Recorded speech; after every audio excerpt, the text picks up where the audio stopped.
भैया ये अपने सीआरपीएफ वालों से कह दो कि तमाशा ना करो, तमाशा कर दो।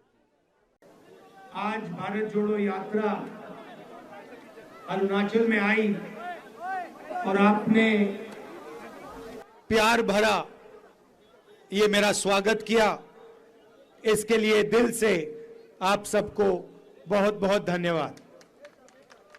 पिछले साल हमने भारत जोड़ो यात्रा की, कन्याकुमारी से लेकर कश्मीर तक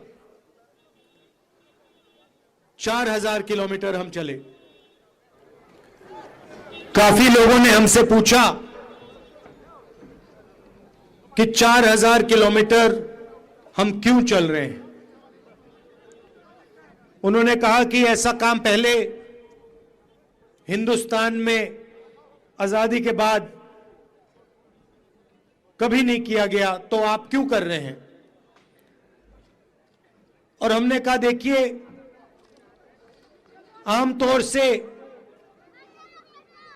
जो ऑपोजिशन की आवाज होती है उसको मीडिया उठाती है, अलग अलग इंस्टीट्यूशंस होते हैं जो ऑपोजिशन की रक्षा करती है, मगर आज के हिंदुस्तान में आरएसएस ने, बीजेपी ने मीडिया को कैप्चर कर लिया है।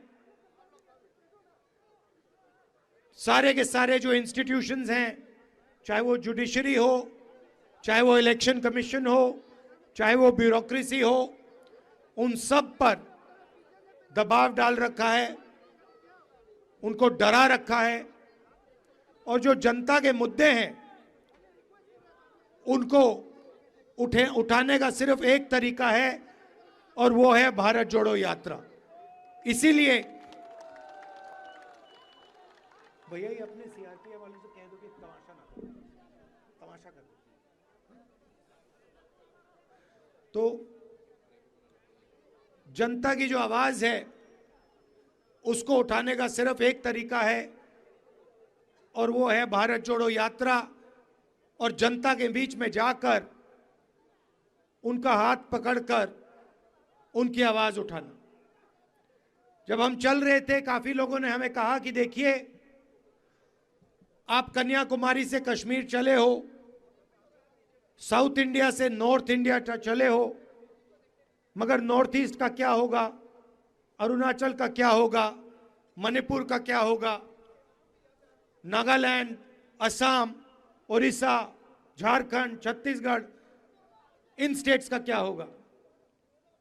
और बहुत सारे लोगों ने कहा कि आपको ईस्ट वेस्ट यात्रा करनी चाहिए। सही?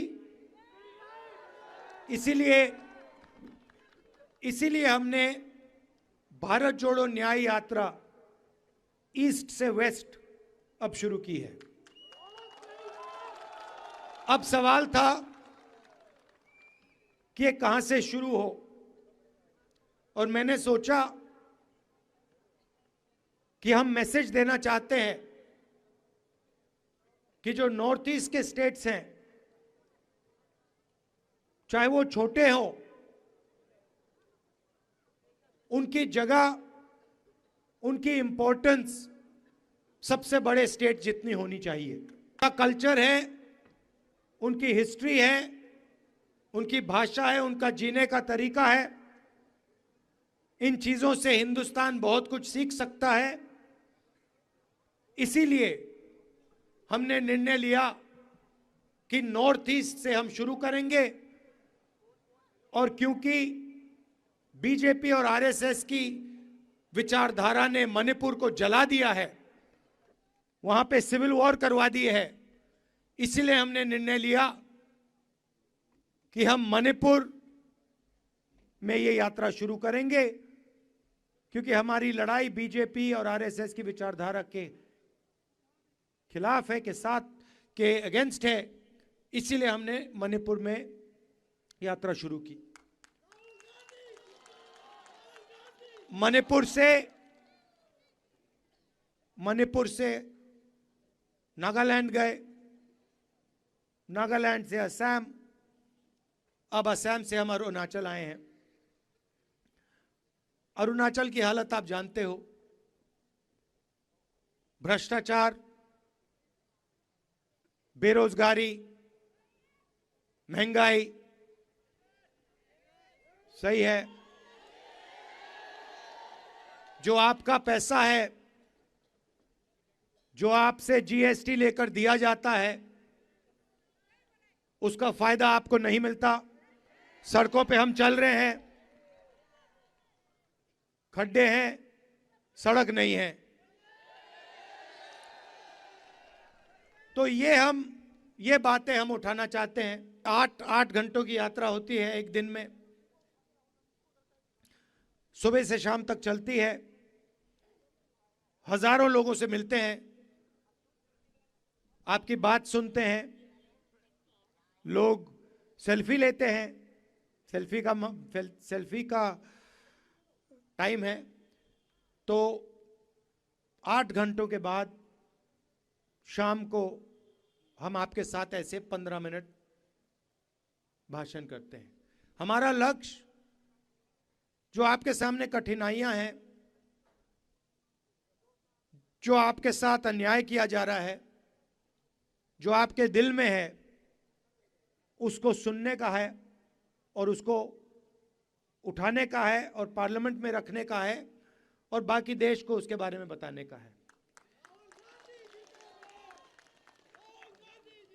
देश में बीजेपी ने, आरएसएस ने नफरत फैला दी है।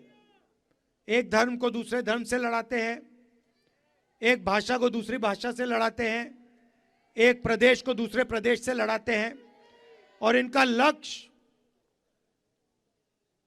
हिंदुस्तान का धन चोरी करने का है। तो मणिपुर में इन्होंने आग लगा दी और जो मणिपुर का पैसा था उसको ये उठा के ले जाते हैं और चुने हुए 2-3 अपने उद्योगपति मित्रों को दे देते हैं। इसीलिए भारत जोड़ो यात्रा का लक्ष्य सबको एक साथ ले जाने का, जैसे मैंने यात्रा में पहले कहा, नफरत के बाजार में मोहब्बत की दुकान खोलने का हमारा लक्ष्य। आपने इस यात्रा का समर्थन किया, आप हमारे साथ चले, आपने अपनी पूरी एनर्जी हमें दी, इसके लिए मैं दिल से आपको धन्यवाद करना चाहता हूं और आपसे कहना चाहता हूं कि दिल्ली में मैं आपका सिपाही हूं। जो भी काम चाहें आप, जो भी आप रेज करवाना चाहें, जो भी आपकी मुश्किलें हैं, मैं दिल्ली में आपके लिए उठा सकता हूं। आप सबका दिल से बहुत बहुत धन्यवाद। नमस्कार, जय हिंद।